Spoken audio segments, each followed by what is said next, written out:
ஆண்களே, உங்களிடம் இந்த சிக்கல் இருந்தால் பெண்கள் உங்களுடன் உடலுறவு கொள்வதை தவிர்ப்பார்களாம். உடலுறவு மிகவும் சுவாரஸ்யமான ஒன்றாகும். ஆனால் அது ஒவ்வொரு முறையும் ஒரே மாதிரியாக இருந்தால், வித்தியாசமாகவோ அல்லது ரசிக்கும்படியாகவோ எதுவும் இல்லை என்றால், பெண்கள் எளிதில் உடலுறவில் ஆர்வத்தை இழக்க நேரிடும்.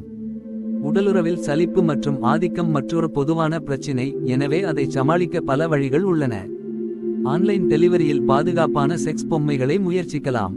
ரோல் பிளேயிங், செக்ஸ் கேம்கள் போன்றவற்றை நீங்கள் முயற்சி செய்யலாம். உங்கள் உறவில் இழந்த தீப்பொறியை மீண்டும் உயிர்ப்பிக்க உங்களால் முடிந்த அனைத்து முயற்சிகளையும் செய்யுங்கள். உடலுறவில் வெறுப்பு. உடலுறவு கொள்ள வேண்டும் என்ற உங்கள் உணர்வு அல்லது தூண்டுதல் உங்கள் துணையுடன் ஒத்துப்போகாமல் இருக்கலாம் மற்றும் சம்மதம் இல்லாமல் உடலுறவு கொள்ளும் போது நீங்கள் அதிருப்தி அடையலாம். ஆனால் அது தவிர, ஒரு பெண் உங்களுடன் உடலுறவை தவிர்ப்பதற்கு வேறு சில உணர்ச்சி அல்லது உடல்ரீதியான காரணங்களும் இருக்கலாம், மேலும் உங்கள் செயல்பாடுகள் அதன் முக்கிய காரணங்களில் ஒன்றாக இருந்தால் ஆச்சரியப்பட வேண்டாம். மன அழுத்தம். குறைந்த லிபிடோவுக்கு மன அழுத்தம் ஒரு முக்கிய காரணம்.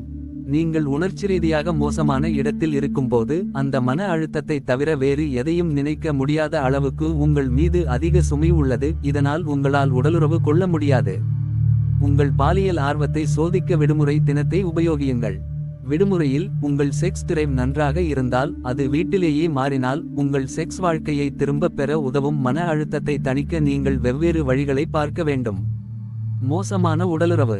சில சமயங்களில் ஆண்களால் உடலுறவில் சிறப்பாக செயல்பட முடியாமல் போகும் போது மற்றும் பாலியல் திருப்தி இல்லாத போது பெண்கள் பாலியல் ஆர்வத்தை இழக்க தூண்டுகிறது. இது மிகவும் பொதுவான பிரச்சனை மற்றும் பல ஆண்களால் இந்த பிரச்சினையை ஏற்றுக்கொள்ள முடியவில்லை. வலி. உடலுறவின் போது வலி ஏற்பட்டால் ஏதோ உள்ளது என்று அர்த்தம். வலிமிகுந்த உடலுறவுக்கான சில பொதுவான காரணங்களில் இடுப்பு தளச்செயலிழப்பும் அடங்கும், இது இடுப்பின் அடிப்பகுதியில் உள்ள தசைகள் ஓய்வெடுக்காதபோது நிகழ்கிறது. மற்றொன்று ஹார்மோன் மாற்றங்கள், இதில் டெஸ்டோஸ்டிரோன் மற்றும் ஈஸ்ட்ரோஜன் அளவுகள் வலிமிகுந்த உடலுறவுக்கு வழிவகுக்கும்.